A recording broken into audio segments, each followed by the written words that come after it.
종합제 TV 시청자 여러분, 5월 3일 정오를 넘겼습니다. 김정은이가 인류를 상대로, 한민족을 상대로 저지르고 있는 범죄는 두 가지가 있습니다. 하나는 민족 공멸의 핵무기 개발을 한 것이고, 그리고 북한 주민들에 대한 무자비한 인권 탄압입니다. 그런 김정은이를 만날 때 반드시 핵 문제와 함께 북한의 인권 문제, 그리고 국군포로 불법 억류, 납북자 등등의 문제를 제기를 해야 됩니다. 이것은 법으로 만들어놔야 됩니다. 우리 국회에서 앞으로 이런 법 통과시켜야 됩니다. 북한과 접촉할 때는 모든 한국의 공무원들은 반드시 북한 인권 문제, 납북자 문제, 국군포로 문제를 제기해야 한다는 의무적으로 집어넣어야 됩니다. 이스라엘은 외교관이 외국과 접촉할 때는 반드시 실종된 이스라엘 조종사 2사람에 대한 정보를 요구하게 되어 있습니다. 6만 명의 국군포로가 북한에 의해서 억류되어 있다는 이 사실을 우리나라 공무원들이 모두 다 암기를 해가지고 북한과 접촉할 때는 반드시 문제 제기를 하면서 회의를 시작하면은 아마 주도권을 잡게 될 것입니다. 지금 미국에서 북한 노스코리안 프리덤 위크가 진행되고 있습니다. 북한 자유 주간이죠. 여기에 맞춰 가지고 미국 국무부가 오늘 북한의 인권 탄압을 공식적으로 제기하는 대변인 성명서를 발표했습니다. 요즘은 세계에서 가장 폭압적인 정권이다. 60년간 북한 주민들의 모든 삶에 있어서 지독한 인권 유린이 계속되고 있다. 영어에서 잘 안 쓰는 단어입니다만 egregious라는 표현을 썼습니다. egregious, 지독한이라는 뜻입니다. egregious human rights violation이라는 표현을 썼습니다. His note 대변인이 발표를 했습니다. 국무부 성명서는 이어서 10만 명이 지금 강제수용소에 잡혀 있는데 그 10만 명 안에는 어린이도 있고 범죄 피의자의 범죄를 해봤자 이것은 뭐 정치범이죠. 의 가족도 포함되어 있다. 북한을 도망치는 사람은 잡혀가지고 고문당하고 피살되고 있다. 이렇게 지적을 했습니다. 그리고 미국 국무부는 우리는 반드시 이 인권 유린의 책임자에 대해서 응징을 가해야 된다. 대가를 지불하도록 만들어야 된다. 그렇게 하기 위해서는 최대한의 압박을 가할 것이다. 이렇게 했습니다. 여기 책임을 져야 될 사람이 김정은이죠. 이미 유엔의 북한 인권 보고서는 김정은을 국제형사재판소에 제소해야 된다는 결의안을 포함시켜서 유엔 총회가 결의를 하고 그 제소 책임이 있는 안보리에 건의한 적이 있습니다. 북한의 문제에 대해서 이렇게 지적을 합니다. 독립된 정보가 유입되지 않는다. 그래서 세계 정세를 북한 주민들이 제대로 모른다. 이런 본란한 시에는 태영호 공사의 이야기를 전했습니다. 태영호 공사 이야기는 김일성, 김정은 3대가 북한 주민들에게 심어준 이미지는 신성한 지도자다. 왜 이렇게 할 수 있었느냐? 폭압 플러스 정보 차단이었다. 정보를 차단한 상태에서 선전선동하고 폭압적으로 하니까 북한 주민이 이 희대의 독재자 3사람을, 민족 반역자 3사람을 신성한 지도자라고 여기게 만들었다. 그렇게 하려면 어떻게 하면 되느냐? 바로 진실을 들여보내야 된다. 그 진실을 들여보내는 두 수단이 있습니다. 휴전선의 우리 군이 해온 대북 확성기 방송, 그리고 인권단체에서 보낸 대북 전단입니다. 그런데 이번 문재인, 김정은 회담에서 두 개를 안 하기로 했습니다. 안 하기로. 서로 안 한다고 했지만은 이게 함정입니다. 한국 사람들은 서로 안 한다고 했으니까, 북한도 남한도 안 한다고 했으니까 그러면 평화를 위해서 잘 된 것 아니냐, 이렇게 아주 단순하게 생각합니다. 그러나 북한이 보내는 전단, 북한이 보내는 확성기 방송은 다 거짓말입니다. 그게 속아 넘어갈 국민 없어요. 없습니다.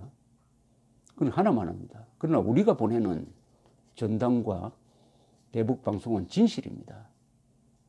거기에 영향을 받는 사람들이 우선 휴전선에 배치된 북한군입니다.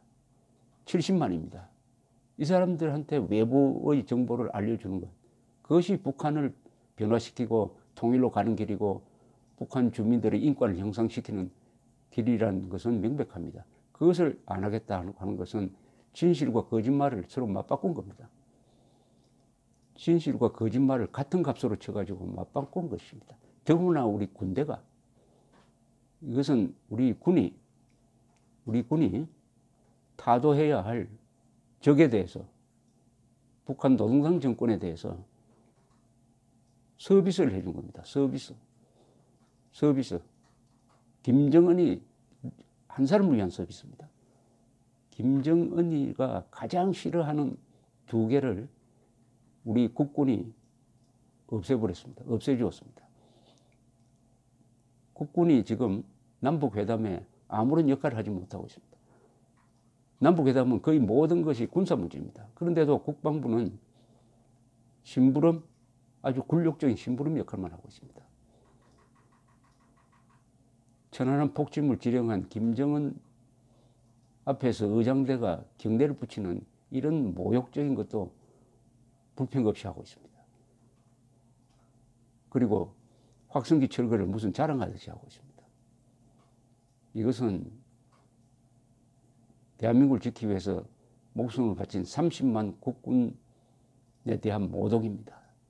이 송영무 장관 어떻게 역사에 기록될지, 이 정권이 10년, 100년 갈지 생각하는지 모르지만은 지금 높은 자리에 있으니까, 권력을 잡고 있으니까, 좌파 정권이 강하게 보이니까 자신만만한 모양인데, 역사를 좀 읽어보면은, 특히 한국 현대사를 읽어보면은 3년 뒤에, 4년 뒤의 자신의 모습을 알 수 있을 것입니다. 미국에서도 하원 의원 중에 아주 양심 있는 분이 한 분 있네요. 브랜드 보일 민주당 하원 의원이 하원 결의안을 냈습니다. 대북 협상에서 북한 인권 문제를 제기할 것을 트럼프 대통령한테 촉구하는 내용입니다. 이 사람의 대북 결의안 요지는 이렇습니다. 북한 인권 문제에 관한 우려를 제기하는 것은 미국의 가치를 유지하는 것으로서 대북 협상에서뿐 아니라 미국의 대북 정책에서 반드시 포함되어야 한다.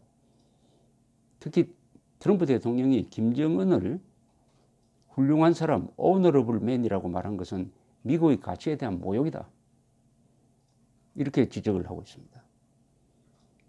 보일 의원은 이날 결의안을 내는 성명서에서 주민들을 굶기고 정치적 반대 세력을 살해하는 잔혹한 독재자에게 매우 훌륭하다고 매우 훌륭하다고 할 것은 아무것도 없다. 트럼프 대통령 자신의 언어에는 결과가 따른 점을 깨달아야 한다라고 충고를 했습니다.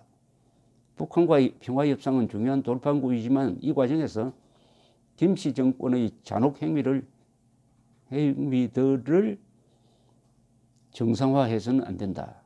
정상화해서는 안 된다는 것은 덮어서는 안 된다는 뜻으로 이해가 됩니다. 이 결의안에는 과거 북한 지도부와 김정은이 북한 주민과 외국인들을 상대로 자행한 잔혹한 인권 유린 행위들을 나열했습니다.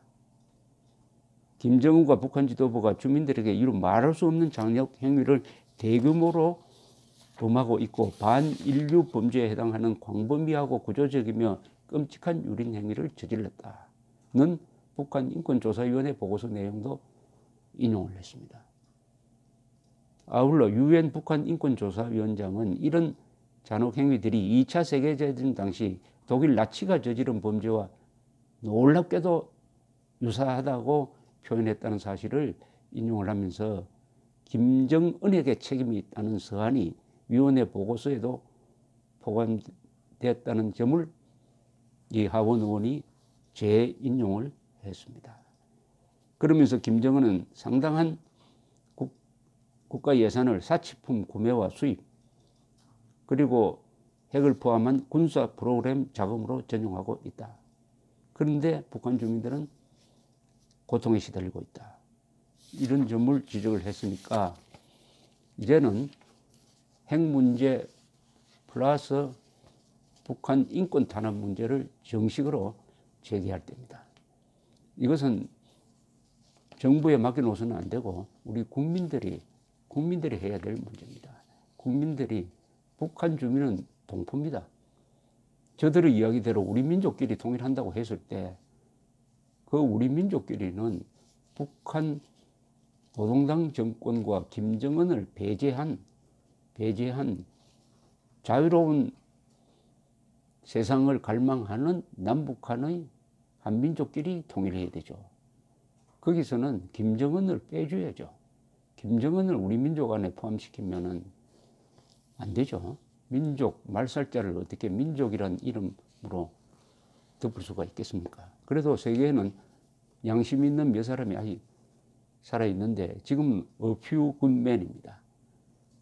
좋지만은 작은 사람으로 되어 있습니다. 그러나 세상이 바뀌고 역사가 방향을 바로 잡으면은 그 사람들이 용감한 다수로 바뀌게 될 것입니다. 그때 지금 김정은을 위해서 열심히 서비스를 하고 있는 사람들이 어디에 가 있을지 한번 두고 봅시다. 감사합니다.